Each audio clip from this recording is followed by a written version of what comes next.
Hello everyone, welcome back to the physical educator. आज कर रहे हैं हम क्लास 11 का चैप्टर 8 जिसका नाम है fundamentals of anatomy, physiology and kinesiology in sports. ये है उसका लास्ट पार्ट जिसका नाम है पार्ट 5। ओके, तो चलिए देखते हैं चैप्टर के कंटेंट्स क्या थे। चैप्टर के कंटेंट है: first, definition and importance of anatomy, physiology and kinesiology. Second, function of skeletal system, classification of bones and types of joints. Third, properties and function of muscles. Fourth, function and structure of respiratory system and circulatory system. और last है इसके अंदर equilibrium, dynamic and static, centre of gravity and its application in sports.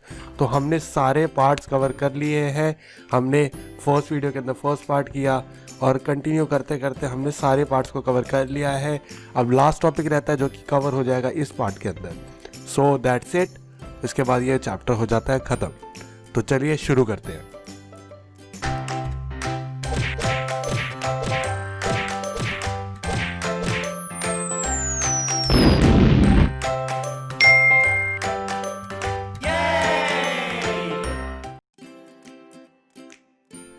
तो चलिए start करते हैं part 5 जिसका नाम है equilibrium, dynamic and static, centre of gravity and its application in sports.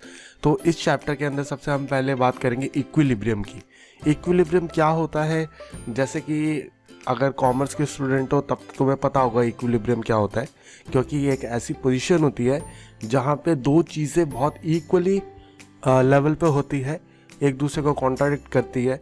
ठीक है, तब जाके इक्विलिब्रियम फॉर्म होता है। ठीक है, तो अगर मैं स्पोर्ट्स के उससे बताऊँ, ठीक है, अगर मैं फिजिकल एजुकेशन के सेंस से बताऊँ तो इसका कुछ डेफिनेशन होता है कुछ इस तरीके से: when all the forces acting on the body are counter balanced by equal and opposite forces so that the sum of the forces equal zero, it's called the state of equilibrium. यानी जितना force लग रहा है body के हिसाब से, ठीक है, ये बॉडी जितना फोर्स लगा रही है और इसके आसपास से सराउंडिंग से जितना फोर्स लग रहा है चारों तरफ से, ठीक है, दोनों जब काउंटर बैलेंस्ड हो जाए, यानी बाहर से जितना फोर्स लग रहा है और अंदर से बॉडी जितना बाहर की तरफ फोर्स लगा रही है, ठीक है, जब दोनों काउंटर बैलेंस हो जाए यानी दोनों इक्वल हो जाए, तो उससे क्या होगा, एक स्टेट बनेगा जहां पे ये एक पूरी की पूरी बैलेंस्ड फॉर्म के अंदर खड़ी रहेगी, छोटे से भी प्लेटफॉर्म पे।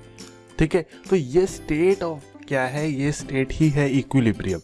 ठीक है, जहाँ पे दोनों फोर्सेस काउंटर बैलेंस हो जाती है, जितना फोर्स हमारी बॉडी एक्सर्ट कर रही है बाहर की तरफ और जितना हमारा सराउंडिंग फोर्स अंदर की तरफ लगा रहा है, ठीक है, वो दोनों जब काउंटर बैलेंस हो जाए, दोनों बराबर हो जाए, तो उसे बोला जाता है स्टेट ऑफ इक्विलिब्रियम।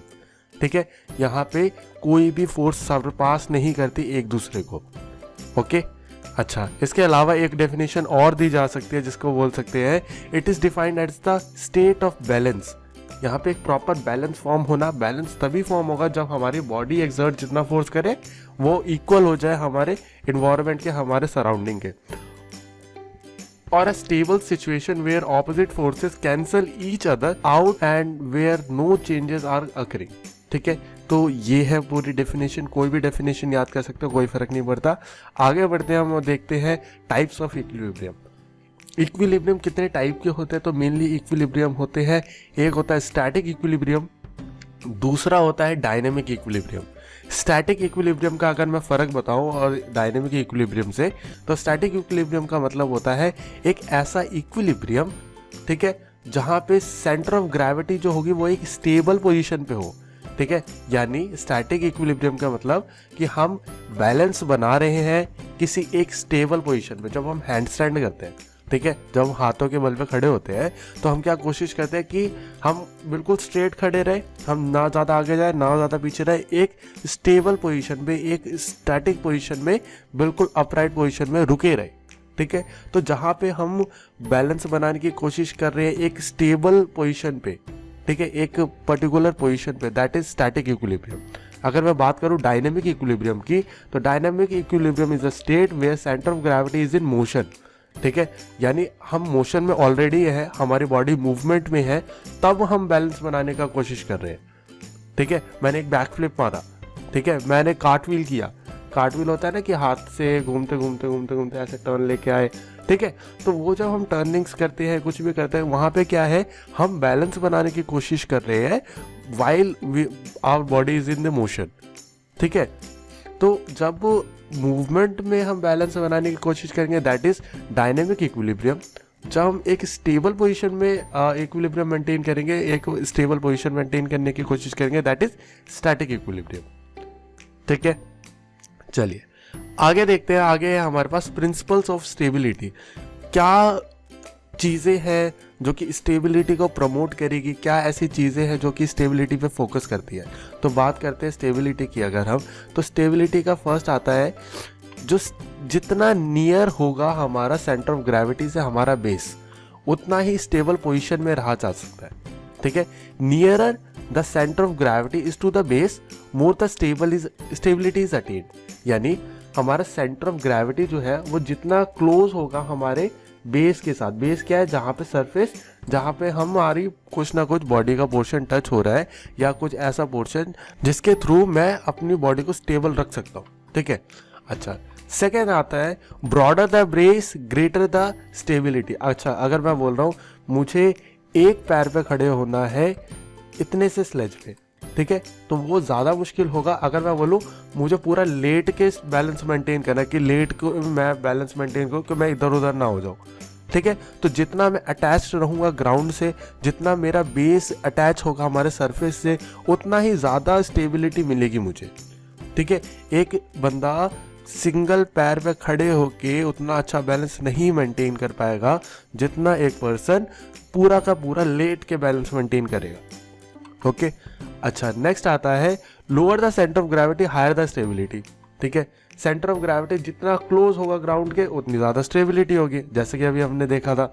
ठीक है, आगे क्या है, when the body is in free in the air, if the head and feet move then hips help move up and vice versa. ठीक है, अगर बॉडी हमारी पूरी फ्री है एयर के अंदर, ठीक है, जहाँ पे हमारा हाथ और पैर यूज़ नहीं हो सकते हमारी स्टेबिलिटी मेंटेन करने के लिए, वहाँ पे एक बहुत इंपॉर्टेंट रोल आता है हमारे हिप्स का। वहाँ पे हमारे हिप्स ही है जो कि हमारी स्टेबिलिटी मेंटेन करने के लिए काम आते हैं। ठीक है, अच्छा जहाँ पे हमारा हिप एयर में होगा तो वहाँ पे हमारा हाथ और पैर ही है, हमारे लिम्स ही है जो कि हमारी स्टेबिलिटी मेंटेन करने के काम आएंगे।